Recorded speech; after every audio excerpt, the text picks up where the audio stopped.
ঊনসত্তরের গণ অভ্যুত্থানের মহানায়ক শহীদ আসাদের ৫৬তম শাহাদাত বার্ষিকী উপলক্ষে বৃহস্পতিবার সকালে জাতীয় প্রেস ক্লাবের অডিটোরিয়ামে আলোচনা সভার আয়োজন করে শহীদ আসাদ পরিষদ। এতে সভাপতিত্ব করেন পরিষদের সভাপতি ডক্টর মাহবুবুল্লাহ।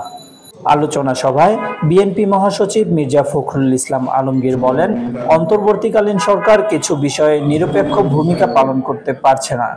বিএনপি মহাসচিব আরো বলেন, স্বাভাবিকভাবেই একটি ছাত্র গণ অভ্যুত্থানের পরেই জনগণের প্রত্যাশা অনেক বেড়েছে, কিন্তু দুঃখজনক হলেও সত্য, এখনো নিশ্চিত হতে পারছি না যে দেশের মানুষের প্রত্যাশাগুলো পূরণ হবে। রিয়াদ হাসান, দৈনিক ৫২, ঢাকা।